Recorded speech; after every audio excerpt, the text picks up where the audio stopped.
देखिए latest episodes बिल्कुल ad free. इस महिला को आज रात के लिए हमारे घर में शरण दी है, इसलिए ये जब तक हमारे घर में रहेंगी तब तक इनकी जिम्मेदारी हमारी होगी। जीजा जी इस महिला के ऊपर हाथ नहीं उठा सकते, कम से कम मेरे रहते में ये होने नहीं दूंगा। तब तो मुझे ये मान लेना पड़ेगा कि इस घर में एक चरित्रहीन महिला के आगे मेरा मूल्य बहुत ही कम है। किसी को कोई भी जवाब नहीं दूंगा। भूलना मत किसके सामने खड़ी होकर बात कर रही हो। और इसके अलावा तुम्हारे अंदर इतनी सारी बातें इस वक्त आई कैसे हूं? कुछ दिन पहले तो तुम मुझे देवता मानकर मेरी पूजा करती थी, हाँ? अब उस देवता से सवाल कर रही हो तुम? हाँ? निकलो, इस कमरे से निकलो। अब तो मेरा दिमाग खराब हो गया है। तुम्हारे ऊपर हाथ उठ जाएगा ना, तब कुछ मत कहना। मेहरबानी करके आप ऐसे गुस्सा मत कीजिए। मुझे बिल्कुल मत छूना। निकल जाओ यहाँ से, उठो। रानी, तुम जरा अंदर जाओ, मुझे अपनी छोटी बहन से कुछ बात करनी है। जाओ। निकलो, निकलो बोल रहा हूँ, तुम्हें सुनाई नहीं दे रहा क्या? निकलो। छोटी बहन, क्यों अपने आंखों के आंसू छुपाने की कोशिश कर रही हो? मैं छत पर जा रहा था, इसीलिए मैंने सब सुन लिया। असल में भैया, आज उनका मिजाज ठीक नहीं है और उस लड़की की कितनी हिम्मत होगी ये तो किसी को पता नहीं था। तुमने उस समय रोक दिया, उसको मारना चाहिए था। चरित्रहीन बुरी औरत है वो, बड़े लोगों के सम्मान को हानि पहुंचाने आई है बस। छोटी बहन, मैं अगर चाहूं तो छोटे जीजा जी के बर्ताव के बारे में पिताजी को बता सकता हूं। देख छोटी, अगर तू चाहती है तो मैं उसके लिए योग्य सजा दिलवा सकता हूं। ये क्या कह रहे हो भैया? नहीं नहीं नहीं नहीं, वो मेरे पति है, देवता है। उनके लिए फैसला मेरे जैसी मूर्ख महिला क्या लेगी बताइए? और उन्होंने तो ठीक ही कहा है, सिर्फ अमीर बाप की बेटी होने से ही पति का दिल नहीं जीत सकती हूँ। पति के मन को मोहने का तरीका मैं नहीं जानती, मैं बिल्कुल नहीं जानती, नहीं जानती। तुम्हारी पत्नी जानती है।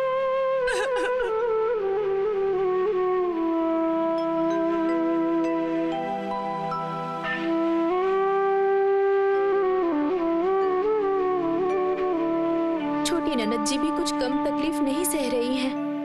आप बोलिए ना, जीजा जी से बात कीजिए कि उन्हें इस तरह से तकलीफ ना दे। रानी, चलो छत पर चलो, मैं जरा खुले आसमान के नीचे जी भर के सांस लेना चाहता हूं। मैं और सहन नहीं कर पा रहा हूं, सच में सहन नहीं कर पा रहा हूं। मैं पिताजी से इस विषय पे कल ही बात करूंगा।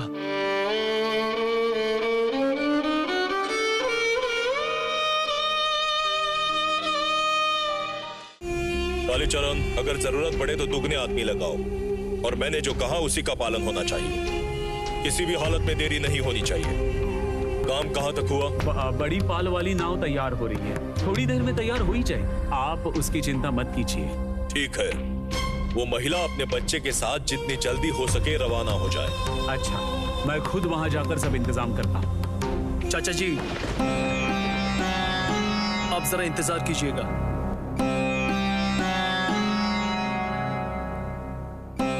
पिताजी, इस विषय पर मुझे आपसे बात करनी है। इस विषय पर मुझे तुमसे बात नहीं करनी चंदर। मेरे लिए इस लड़की से ज्यादा दामाद का सम्मान महत्वपूर्ण है। और छोटी बहन, उसका सम्मान पिताजी मैंने खुद सुना है। चंदर, इस विषय पर मुझे कोई बात नहीं करनी है। तुम शायद ये भूल चुके हो इस घर की मर्यादा क्या है। वो लड़की आज ही रवाना होगी और कुछ ही समय के अंदर। इस विषय पर मैं और कोई बात सुनना नहीं चाहता। पिताजी, मुझे माफ कर दीजिएगा, लेकिन इस तरह का फैसला। प्रणाम करता हूँ समधी जी। अरे समधी जी, आइए आइए आइए आइए। तो रघुवीर की कृपा से सब कुशल मंगल है ना? हाँ। अरे अरे बस बस बस बस, अरे रहने दो बेटा बस। अरे समधी जी, मैं थोड़ा कुछ सामान लाया था सबके लिए। शादी के बाद पहली बार आया हूँ तो खाली हाथ। समधी जी, आप इतने झिझक क्यों रहे हैं बताइए तो? हाँ, आपके लाए हुए इन उपहारों का मूल्य कभी छोटा हो सकता है। कालीचरण जाओ अंदर खबर पहुंचाओ।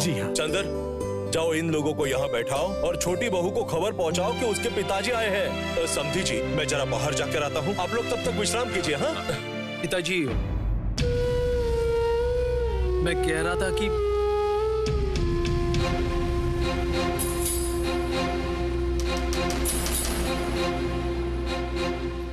उनको ले जाकर बिठाओ।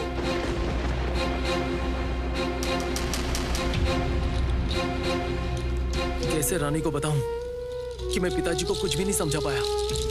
मैं असफल हो गया रानी। पिताजी, आप लोग अंदर आइए। आइए।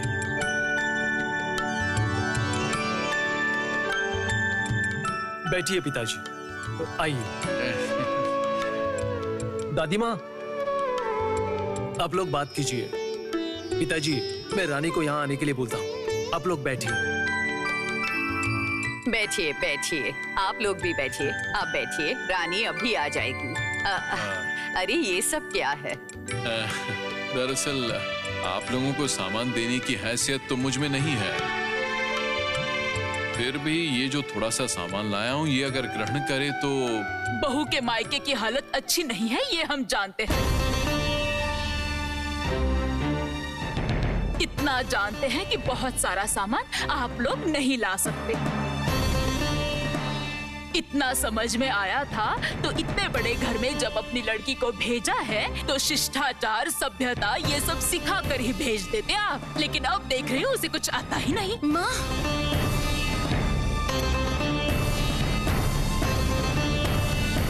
क्या बोल रही हो?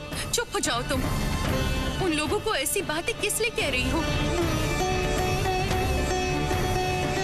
हमारे परिवार की अंदरूनी बातें उन्हें क्यों बता रही हो? बोलो तो। चुप हो जाओ।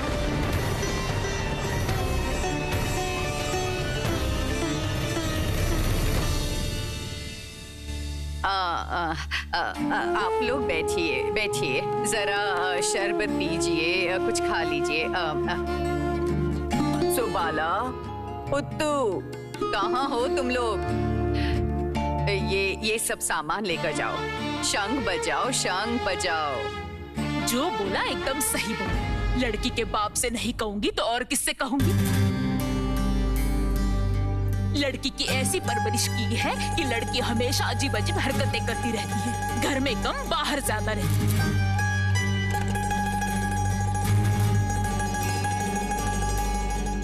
जेठानी, सास, ननंद किसी को भी नहीं मानती।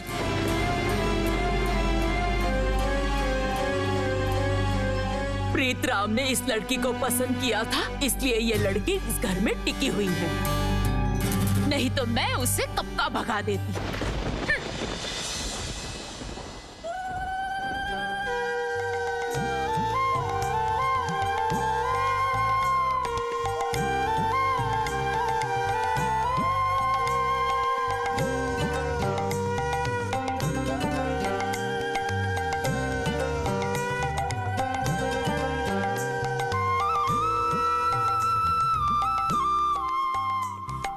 समधी जी, आप कृपा करके बुरा मत मानिए।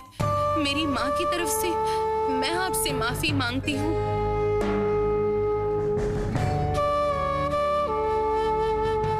असल में मेरी माँ बड़ी गुस्सैल है। हमारे घर में ऐसी एक घटना हुई है जिसके कारण माँ बहुत गुस्से में है।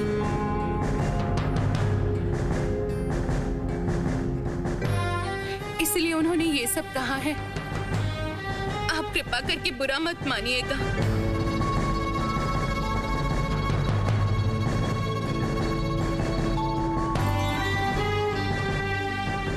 चाची माँ, बहू के एक बार यहाँ आने से उसको बिठा के आप जरा अंदर आ जाइएगा, बात करनी है। आजा बेटी, आ।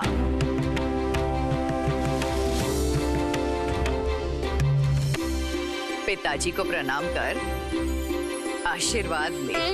मैं जरा आती हूँ। मैं अभी आती हूँ।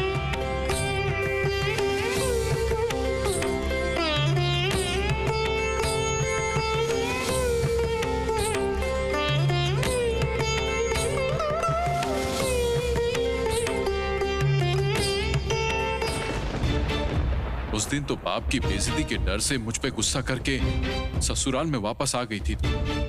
तूने यहाँ ऐसा क्या किया? चुप मत रह रानी, बोल। आज मुझे यहाँ जितनी बातें सुननी पड़ी उससे मेरी इज्जत रही है। छी रानी छी छी, तुझसे ऐसी उम्मीद नहीं थी हमको। कितना अच्छा ससुराल मिला है तुझे। ऐसा लगा सबके साथ मिलजुल कर रहेगी, लेकिन नहीं, तुझे ऐसा बर्ताव करने की क्या जरूरत थी? तुम्हारी वजह से नानी माँ से हमें बातें सुननी पड़ी, पता है? क्या किया है? चुप मत रह रानी, बता क्या किया है? रघुवीर का नाम लेकर कह रही हूँ, आपकी बेटी ने ऐसा कोई काम नहीं किया जिससे आपके सम्मान को हानि हो। वो महिला और उसका बच्चा कहाँ जाते? छोटे दामाद जी ने उसकी जिंदगी बर्बाद कर दी है। अच्छा, तूने क्या अपनी ननद के विरुद्ध कुछ कहा है? नहीं पिताजी, मैंने किसी को कुछ नहीं कहा है, लेकिन उस बदनसीब लड़की को मैं छोड़ नहीं पा रही। उसके बेटे ने मेरा आंचल पकड़ लिया था। अरे किसका बेटा? तुम्हारे बारे में ससुराल में बातें हो रही हैं और हमें क्या ये पता नहीं चलेगा? हाँ? बता बहन, हमें सब साफ साफ बता दे।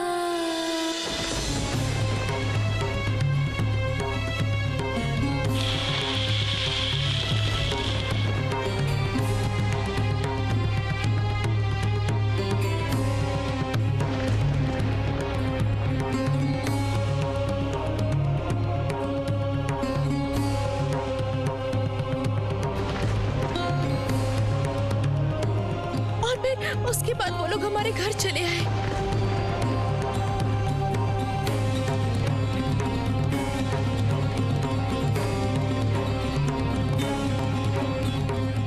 मैं बहुत बदनसीब हूँ माँ, बहुत बदनसीब। मैं आपके पैर पड़ती हूँ, आप मुझे मारिए, काटिए, कुछ भी कीजिए, लेकिन भगा मत दीजिए माँ, भगा मत दीजिएगा। देखो मैं तुम्हारी क्या हालत करता हूँ। नहीं, बहू रानी, काशी चले जाने से वो बाबू मुझे छोड़ेंगे नहीं। इसके बाप ने तो उनसे पैसे लिए हैं। वो लड़की बहुत बदनसीब है, बहुत बदनसीब।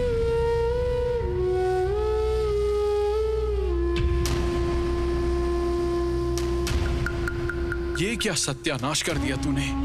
क्या करेगी तू अब? हाँ, कैसे संभालेगी ये सब कुछ? पिताजी ने अब तक कुछ भी नहीं कहा है। मैं पिताजी के पास जाऊंगी, वो मेरी मदद किए बिना मुझे नहीं भेजेंगे। आप अभी भी क्यों इंतजार कर रहे हैं? उस लड़की को बाहर भेजने का इंतजाम क्यों नहीं कर रहे हैं? माया, छोटी बहू के परिवार वाले आए हैं, उनके सामने उस लड़की को भेजूं मैं? और मैं नहीं चाहता ये बात घर के बाहर फैल जाए। मुझे पता था कि वो लड़की इस घर में ही रहेगी। बहू की इच्छा है ना, तो वो अलक्ष्मी लड़की इस घर में ही रहेगी। ये मैं कह देती हूँ, देख लेना। हे छोटी, थोड़ा धैर्य रख। प्रीतराम क्यों उस लड़की को भेजना नहीं चाहता है, ये समझने की कोशिश कर। क्या जरूरत थी समधी जी के सामने बहू की बुराई करने की? वो अभी बच्ची है, सब कुछ समझने की क्षमता है उसमें। पिताजी, ओह, आप सब लोग यहाँ मौजूद हैं, लेकिन मैं उस लड़की को काशी या वृंदावन भेजने के पक्ष में नहीं हूँ। तू पक्ष में नहीं है? क्यों रे? तेरी पत्नी ने कहा है इसलिए? है? मैंने तो सुना है हम लोगों के जाने के बाद वो चरित्रहीन लड़की तेरी पत्नी के पैर पकड़कर खूब रोई है, और रात को मुझे समझाया है प्रीतराम को रोकने के लिए।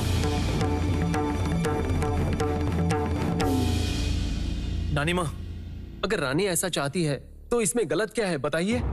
समाज की इन प्रथाओं को खत्म करने के लिए हम लोग कुछ भी नहीं कर सकते। नानी माँ, उस लड़की को अगर काशी या वृंदावन भेज दिया जाता है तो उसकी जिंदगी उसी बुरी राह पर चलेगी। चंदर, मैं पहले भी कह रहा था और फिर से कह रहा हूँ, समाज सुधारने के काम से इस परिवार की मान मर्यादा मेरे लिए ज्यादा महत्वपूर्ण है। इस लड़की के भरण पोषण के लिए मैं खर्चा देने के लिए तैयार हूं, लेकिन इससे ज्यादा मुझसे और कोई उम्मीद मत रखना।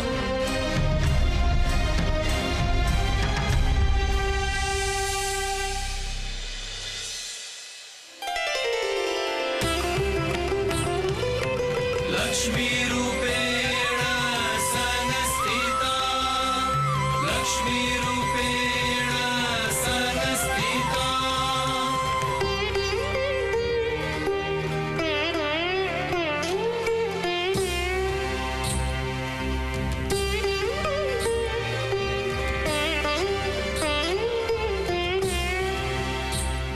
ये क्या छोटी बहू, तुम ऐसे आंचल फैलाकर क्यों खड़ी हो बेटी?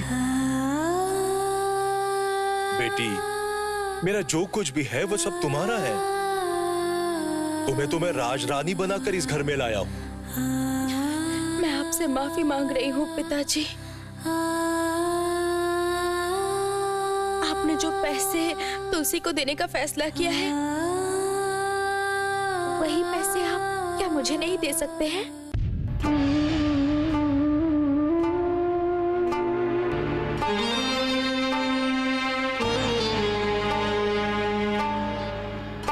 बहू, क्या कह रही है? पैसों की क्या जरूरत है तुझे कि ऐसे भीख मांग रही हो? छी बेटी। ओह दादी माँ, मैं तुलसी को लेकर अपने गांव जाऊंगी। वो और उसका बेटा वहाँ अच्छे से रहेंगे, उन पे कोई मुसीबत नहीं आएगी।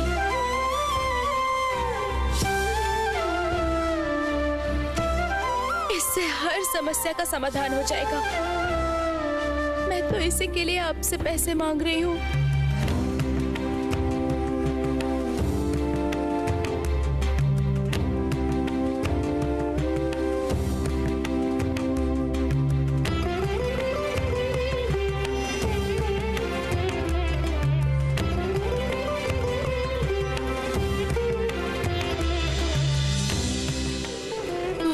लड़की को लेकर क्या तुम अपने मायके जाओगी? नहीं बेटी नहीं, ये नहीं हो सकता, ये नहीं हो सकता। सच में और सहन नहीं हो रहा, सहन नहीं हो रहा मुझसे। अच्छा, तुम इतनी बातें क्यों करती हो? हाँ,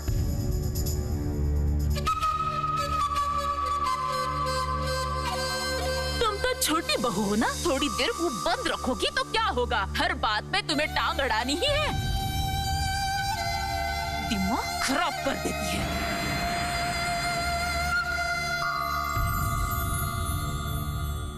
रानी, अचानक तुम्हारे मन में ऐसी बात कैसे आ गई बताओ?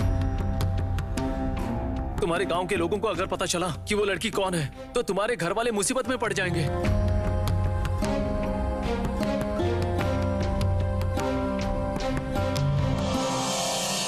मेरी बात मत टालिएगा पिताजी, मैं आपसे वादा करती हूँ, तुलसी का इस घर से जो संबंध है उस बारे में मैं किसी को पता नहीं चलने दूंगी।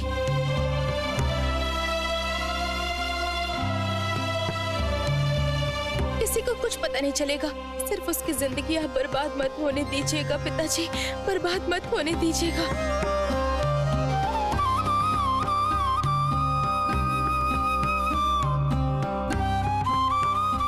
आपके पैर पड़ती हूँ। अरे बेटी बेटी बेटी बेटी बेटी उठो, बेटी उठो उठो। बेटी बेटी तुम अंदर जाओ, अपने कमरे में जाओ। इस लड़की को लेकर तुम्हें परेशान होने की जरूरत नहीं है।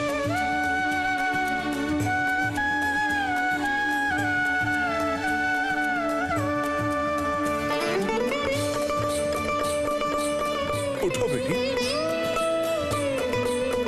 छोटी बहू, तुम्हारे ससुर जी ने क्या कहा तुमने सुना ना?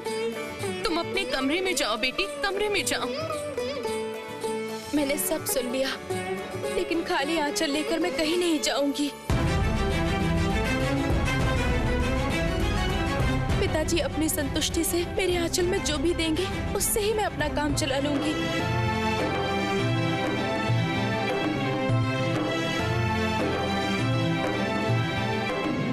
ओ, इसका मतलब तुम रुपए मिलने तक उठोगी नहीं?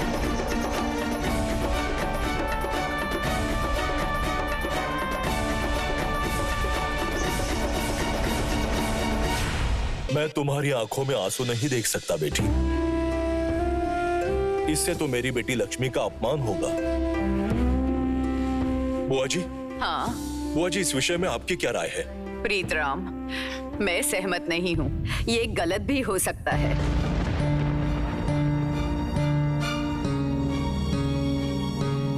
लेकिन ये एक बात सोचो, काशी वृंदावन में अगर उस बाबू के जाल में वो फिर से फंस गई तो मैं अपने आप को कभी माफ नहीं कर पाऊंगी, नहीं कर पाऊंगी।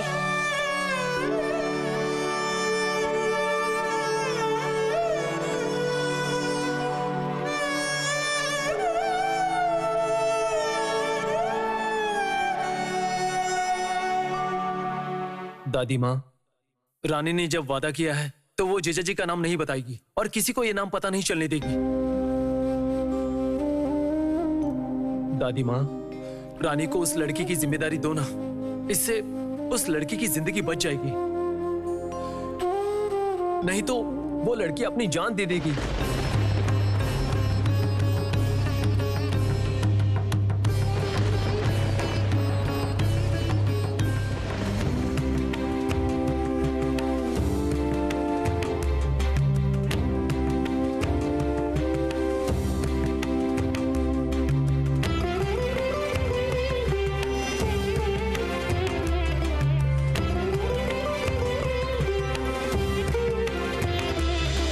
बेटी, मैं लोगों की बातों से डरने लगा था।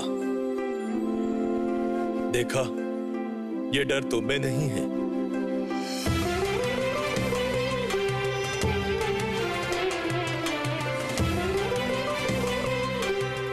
ठीक है, यही होगा। लेकिन इस लड़की को आज ही अपने बच्चे के साथ इस घर से निकल जाना होगा। ऐसा लगना चाहिए कि वो लड़की पानी में डूब कर मरी है।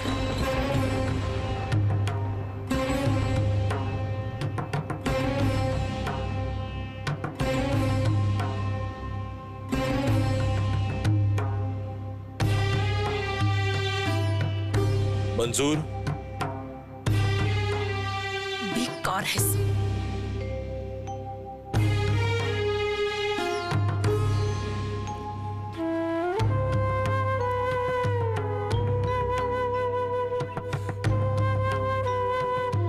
मुझे मंजूर है पिताजी, मुझे मंजूर है।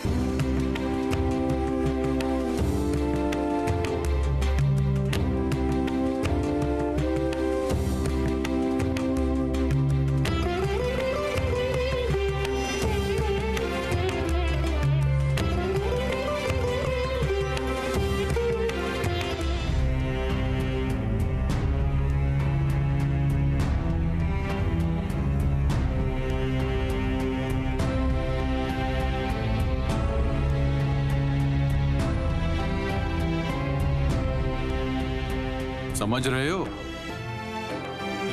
मैं साफ साफ कुछ बोल नहीं पा रहा हूं, पर इस रानी की सारी करतूत देखकर मुझे बहुत डर लग रहा है। हाँ बिल्कुल सही कह रहे हैं, मुझे भी बहुत डर लग रहा है, लेकिन रानी को कुछ समझ ही नहीं आ रहा है।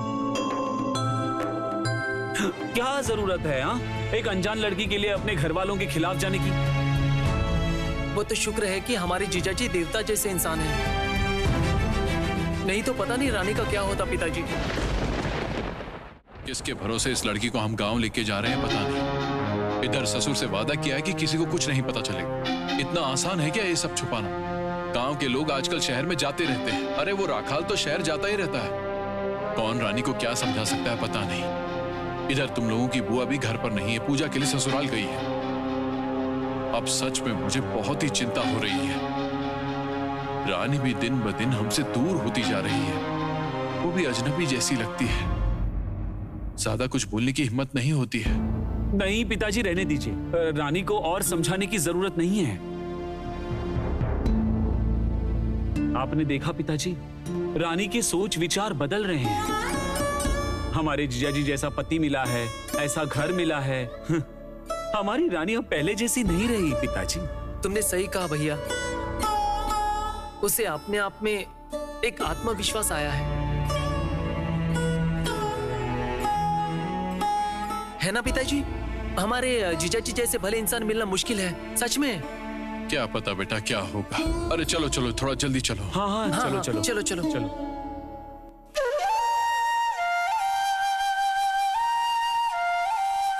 ये देखो, ये है हमारा घर। चलो अब अंदर चलो, अपने बच्चे को सुला दो। मैं अभी दूध लेकर आती हूँ। बुआ रहती तो कोई चिंता ही नहीं होती। वो पूजा के लिए कई सालों के बाद अपने ससुराल गई हैं। चलो चलो, जल्दी अंदर चलो। बहू रानी, तुम मुझे क्या सच में घर के अंदर लेकर जाओगी? अरे, अंदर नहीं लेकर जाऊंगी तो अपने बच्चे को सुलाओगी कहाँ? बाहर आंगन में सुलाने से अगर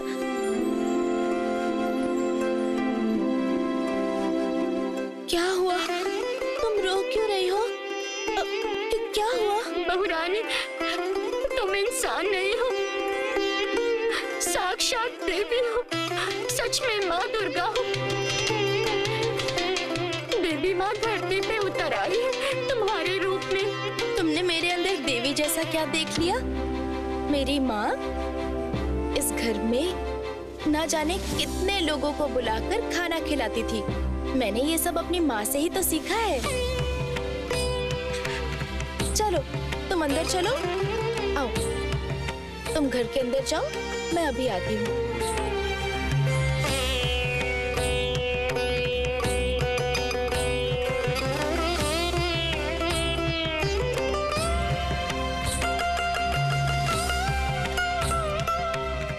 पिताजी, आप क्यों ऐसे आंसू बहा रहे हैं? कुछ देर पहले मैंने कहा था ना कि तू हमसे दूर जा रही है। नहीं रे बेटी, तू मुझे माफ कर देना। तू जरा भी हमसे दूर नहीं गई बेटी। तू तो हमेशा अपनी माँ के बारे में, अपने घर के बारे में सोचती है। वो तो मैं समझ ही नहीं पाया बेटी। सच में तेरी माँ ने भी कभी किसी को खाली हाथ नहीं भेजा। जितना उससे हो पाता वो हमेशा करती। वैसे ही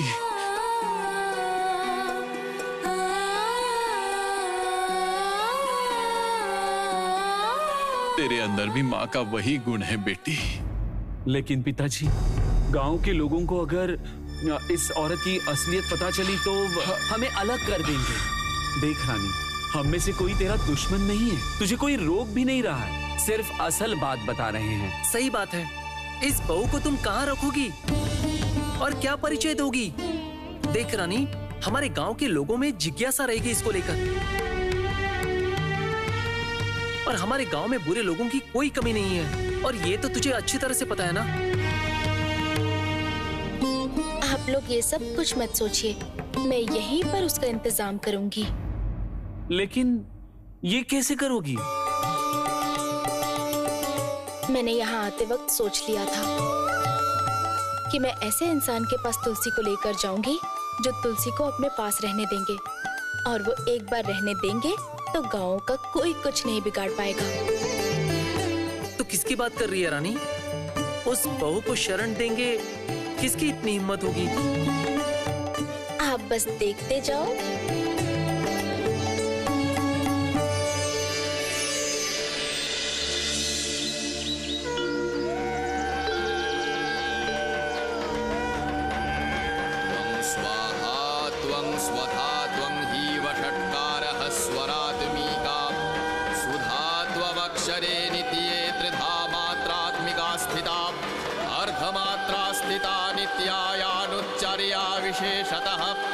त्वमेव सा त्वं सावित्री त्वं देवजननी परा त्ववैव धार्यते सर्वं त्ववैतत् सृज्यते जगत् त्ववैतत् पाल्यते देवी त्वमत्स्यन्ते च सर्वदा विसृष्टौ सृष्टिरूपा त्वं स्थितिरूपा च पालने तथा संहृतिरूपान्ते जगतोऽस्य जगन्मये महाविद्या महामाया महामेधा महास्मृतिः महामोहा च भवति महादेवी महासुरी प्रकृतिस्त्वं हि सर्वस्य गुणत्रय विभाविनी कालरात्रिर्महारात्रिर्मोहरात्रिश्च दारुणा त्वं श्रीस्त्वमीश्वरी त्वं ह्रीस्त्वं बुद्धिर्बोधलक्षणा लज्जा पुष्टिस्तथा तुष्टिस्त्वं शान्तिः शान्तिरेव च खड्गिणी शूलिनी घोरा गदिनी चक्रिणी तथा शंखिनी चापिनी वाणा भूषण्डी परिघायुधा सौम्या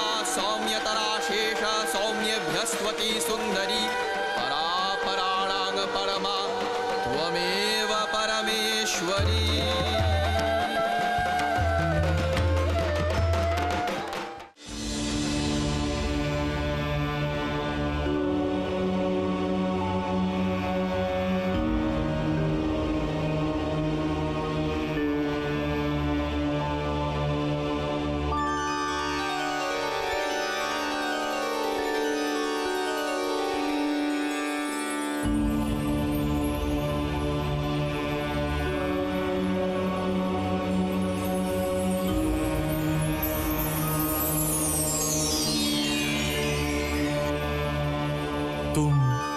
तुम आई हो रानी? मेरा दिल कह रहा था कि तुम जरूर आओगी। हवा में एक सुगंध आ रही थी। आपके पास एक प्रार्थना लेकर आई हूँ। ये क्या है रानी? तुम ये सब क्या बोल रही हो? तुम तो देवी का अंश हो, तुम मुझसे प्रार्थना क्यों कर रही हो? क्या बोलना है बताओ बताओ। अपनी शरण में एक इंसान को रख लीजिए ना, वो बहुत बदनसीब है। आप सहमति देंगे तो वो इस गांव में रह पाएगी, नहीं तो छोटे बच्चे को लेकर वो मर जाएगी। कौन है वो? पहले उसका परिचय जानना होगा।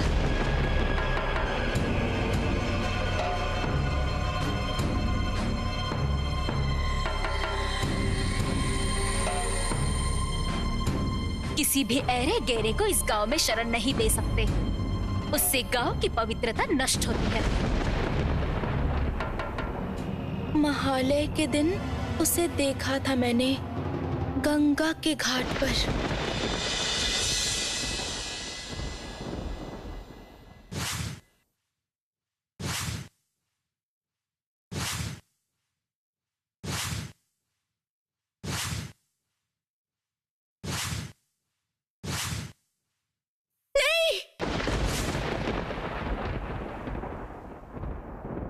क्या बोल रही है रानी? तू उस पापी को गांव के अंदर लेकर आई है? वो लड़की इस गांव के सारे लोगों को बर्बाद कर देगी। नहीं नहीं रानी, इस गांव में ये लड़की किसी भी हालत में नहीं रह सकती। उस पापी को अभी निकाल दो। कोई जन्म से पापी नहीं होता है, हालात उसे पाप करने के लिए मजबूर करते हैं। उस लड़की को पत्नी बनाने की बात करके उसके साथ धोखाधड़ी हुई है।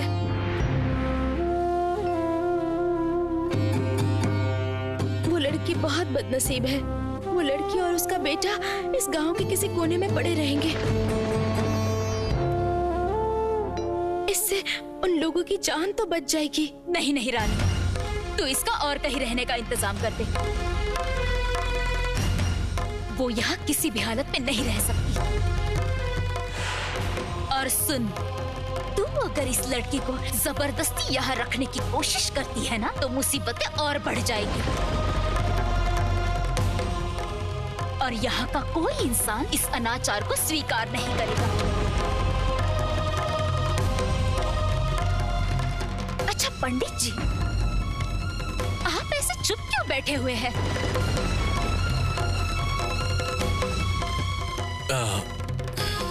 मुझे थोड़ा सोचने का वक्त दो।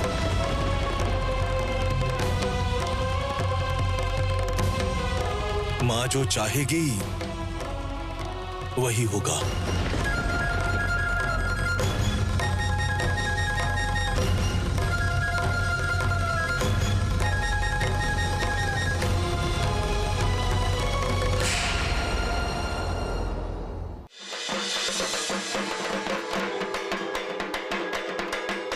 लेकिन कुछ भी कहो, हमारे मूर्तिकार ने बहुत खूबसूरत मूर्ति बनाई है।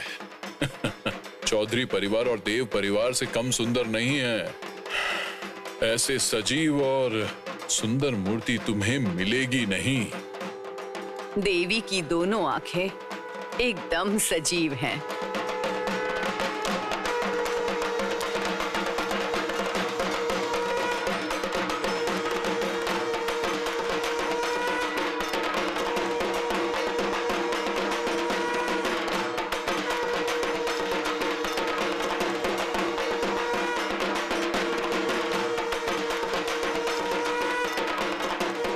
रानी, तुमने क्या कभी देखी भगवान की ऐसी सजावट?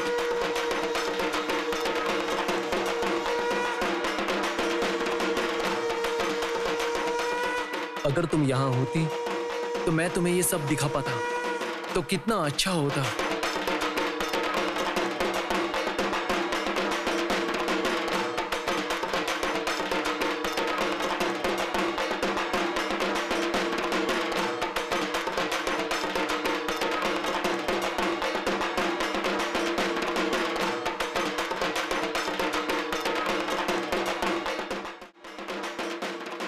चक्रवर्ती महाशय, आज तो आप ब्राह्मणों को लेकर इस घर में आ रहे हैं। आज रात को ही चंडी पाठ शुरू होगा। जरूर, हर बार की तरह इस बार भी सारे काम हो चुके हैं।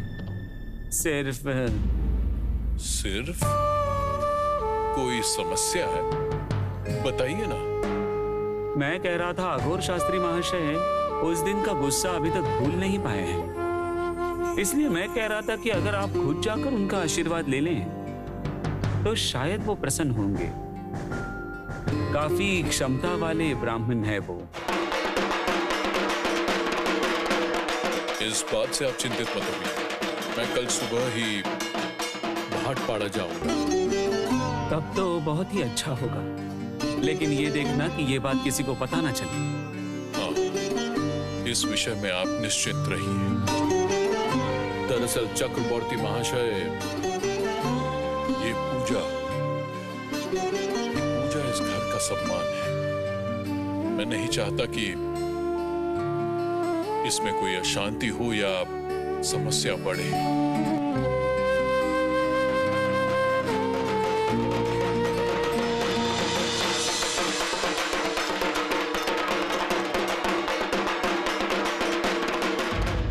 ये क्या है?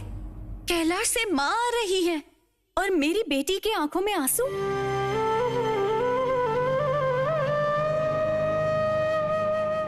आंसू कहाँ है? आप लोग सब कैसे हैं? कितने दिनों बाद आप लोगों से मुलाकात हुई। रानी बेटी तो आई है, अच्छा हुआ। आज यहाँ पर अकाल बंधन नाटक का मंचन होगा और तेरे भैया राम पहली बार भजन कथा गाएगा। पहली बार भैया कथा गाएंगे? हाँ।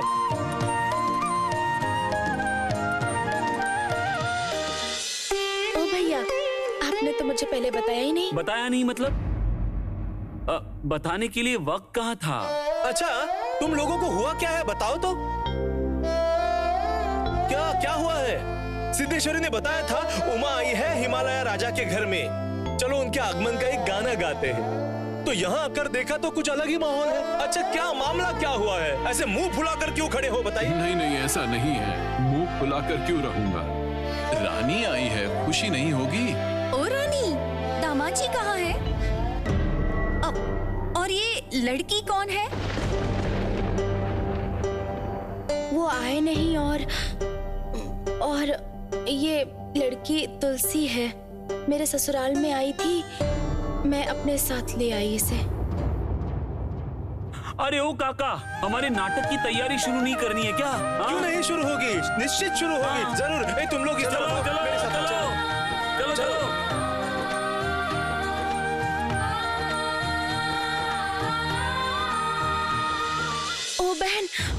कुछ कहने की जरूरत नहीं है बहू रानी।